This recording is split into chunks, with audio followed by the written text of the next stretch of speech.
Assalamualaikum warahmatullahi wabarakatuh. Potensi dan ancaman demokrasi di Madura disusun oleh Naila Wahyu Firdausi dan Mufarrohah.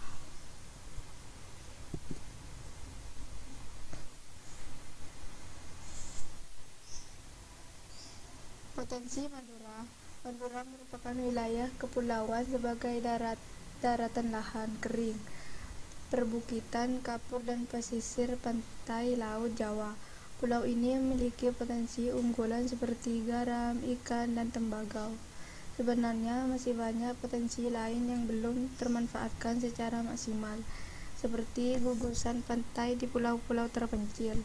Dulu akses transportasi publik menuju daerah seluas 5.379 km ini masih terbatas. Kini setelah moda transportasi darat, laut, udara dikembangkan, masyarakat dengan mudah bisa masuk ke Madura dari sebagai penjuru pintu selatan, timur, utara, dan barat. Kabar terbaru, pemerintah provinsi bersama PT KAI berencana mengaktifkan kembali rel kereta api peninggalan Belanda sepanjang Bangkalan Sumeneb. Selain itu, muncul wacana pembangunan tol Trans Madura khusus untuk menghidupkan kawasan wisata sekitar jembatan Suramadu, yang muncul wacana pembangunan kereta gantung dan sentra kuliner di Bangkalan. Pulau Madura, pengembangan moda transportasi itu dapat dilihat dari infrastruktur yang sudah dibangun dulu, kini, dan proyeksi untuk masa depan pembangunan Madura. Proyeksi ini dimaksudkan untuk mempercepat peningkatan infrastruktur dan perekonomian di Madura karena pertumbuhan ekonomi di pulau berpendudukan lebih dari 4 juta jiwa ini dinilai dari masih relatif tertinggal. Sejumlah masalah lainnya juga perlu diurai, dicarikan solusinya. Data BPS di Madura misalnya masalah faktor topografi dan perabuhan iklim dan 5 tahun terakhir ikut menjadi hambatan pembangunan saat musim kemarau.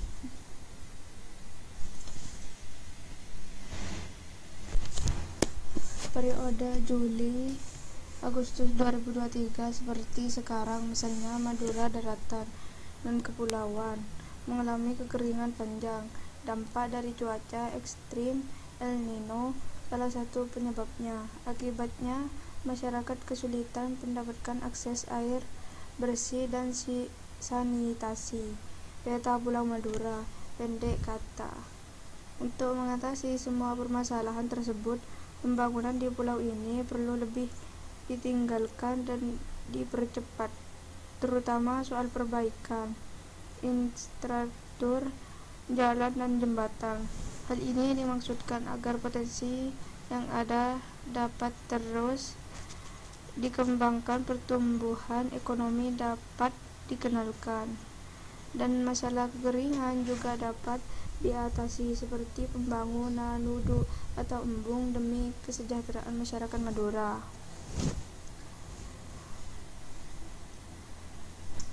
Artikel yang ditulis berseri ini merupakan peringkat awal untuk melihat lini masa pembangunan di Madura. Berikut potensi dan permasalahan terkait dengan 5 dari 17 tujuan pembangunan berkelanjutan SDGs bagi masyarakat Madura, mulai dari tujuan ke-6, air bersih dan sanitasi, tujuan ke-7, energi bersih dan terbarukan, tujuan ke-8, pembuatan ekonomi, dan tujuan ke-9, infrastruktur, serta tidak kalah pentingnya yakni tujuan ke-13. Kondisi demografi Madura. Sebagai besar penduduk Pulau Madura oleh suku bangsa Jawa, Cina, Arab, mayoritas penduduk Madura beragama Islam dan sisanya Katolik dan Protestan. Bahasa sehari-hari yang digunakan penduduk Madura adalah bahasa Madura yang dibagi menjadi 4 dialek, yaitu dialek Bangkalan di Madura bagian barat, dialek Pamekasan.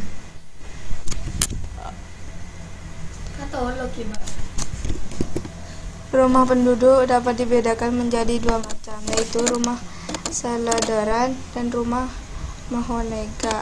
Adalah yang tidak memiliki bilik kamar-kamar berdasarkan bentuk atapnya. Rumah di daerah Madura terdiri atas wuwungan dan pencenan. Rumah wuwungan mempunyai atap berhubungan dan mempunyai duli 4 atau 8 rumah.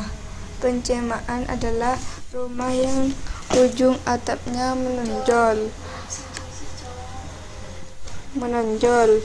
seperti ekor ular. Pembangunan rumah di Madura dilaksanakan secara gotong royong atau dengan menyewa tukang pembangunan menurut tradisi Madura. Rumah yang belum jadi biasanya diberi sesajen berupa pisang yang sudah berbuah, padi, jagung, benda merah, putih, dan lain sebagainya. Cukup sekian dari saya, kurang lebihnya mohon maaf. Wassalamualaikum warahmatullahi wabarakatuh.